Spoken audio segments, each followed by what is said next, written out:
Hi everyone, so in this video we're going to work on our last Hangman assignment and see how we can read in the words from the file.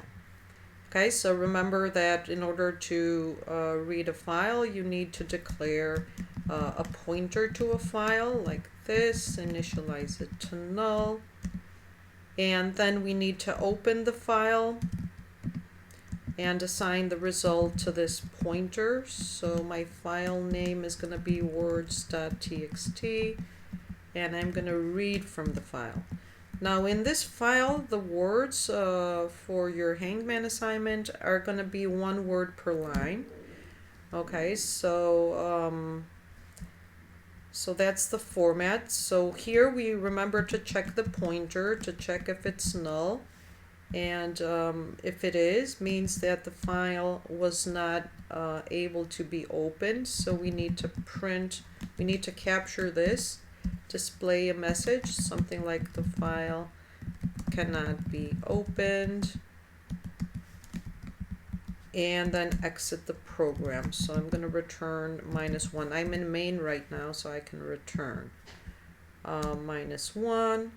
And then we want to read from the file. So here we're going to use the fgetS, and this function accepts an array to store the line that we're going to read. And let me call this word.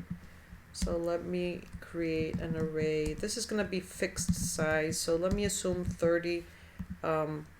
29 characters plus the null terminating character at the end, so an array of 30.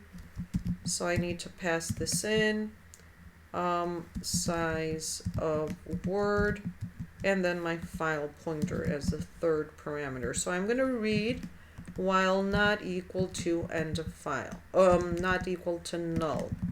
Okay, because fgetS returns null when the end of file is found.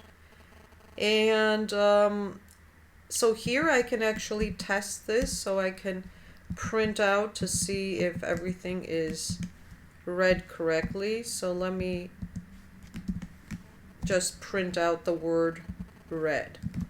So this is how you would read from the file. So let me test this and let me run it. And I can see that everything was read properly. My file had all these words in there. Now, in your assignment this week, you don't know how many words are in the file. And in order to figure this out, because maybe you want to dynamically allocate an array to save the words, okay?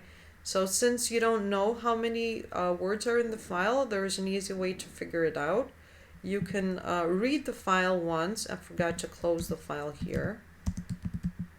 Always remember to close the file. So you can read the file once, count the words, and then close the file, and then open the file again after you have allocated your memory dynamically. So let me create a variable to store the number of words. This is an integer num, let me call it num words, assign a value of 0. And each time I read from the file, I'm going to increment this variable here. Okay, so now once I'm done reading the file, I know how many words I read it. So the second step, so at this point I know how many words are in the file. So what I'm going to do here is I'm going to create, dynamically allocate an array of structures in order to store my words. Now, why am I choosing an array of structures? Well, because in your assignment you also have a requirement where you can, you shouldn't be choosing the same word again during the run of your program. So if the random number generator lands on a word that you have played in the current execution of the program, you should choose another word. And now how can I keep track of this? Well, I can create a structure here, and add some information to the word. Let's call this word info. Type dev struct word info, and I'm going to call it word info with capital here. And each word is not only going to contain the string to store the word, assume 30, it's also going to contain a boolean, okay? And this is going to tell us if the word has been used or not. So initially I'm going to assign used to false for all the words. And then each time I play a word, I'm going to set this status to true so that the next time I randomly generate a number and I land on this same word and the status is, this use status is true, I'm going to generate another random number, okay, so we don't play the same words. Once all the words are used up, you can set all of them to false, okay? This is an extra credit actually. I'm going to make this an extra credit feature for anybody that makes this work.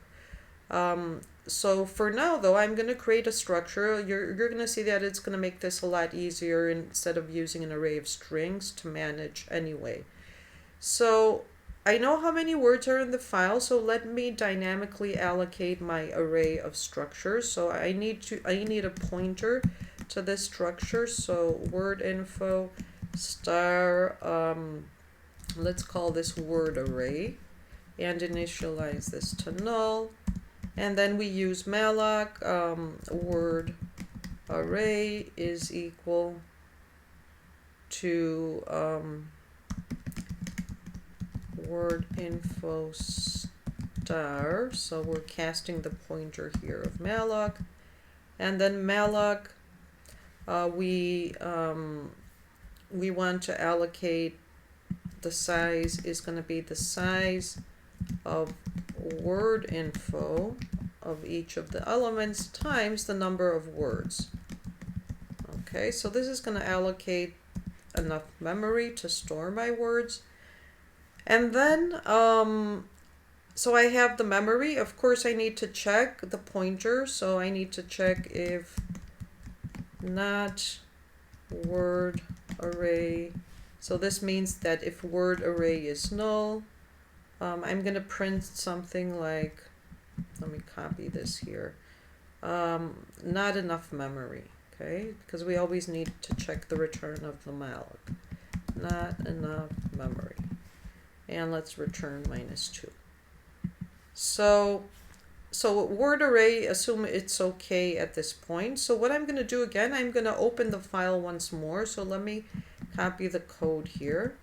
So I'm going to open the file again, and then let me add a second time, and then read with fgetS, the same exact thing, and then store in my array.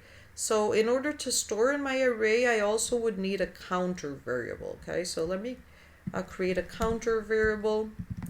Let's call this I and initialize to 0, okay? So this is going to count, to keep track of the current position in the array. Now I don't need to keep track of the number of words, I know that. So the only thing I'm going to do here is I'm going to string copy the word that I just read into the word array at the correct element. I is initially 0 dot word comma word, and then set the word array of I of the used part to false. Okay, so let me set this, false, and then I'm just going to increment I plus plus. Okay, so, and we can also put a print statement just to make sure that everything is printed out properly, stored properly in the array. But instead of word, I'm going to display word array I dot word, and actually put this before the I plus plus, because otherwise I'm going to have a problem there, because we want to increment I afterwards. So let's see here. So the words are machined through Spider-Man. Let's see what happens. Okay, so it looks like everything is read properly again. Okay, this is it, and I hope this helps you with your code this week.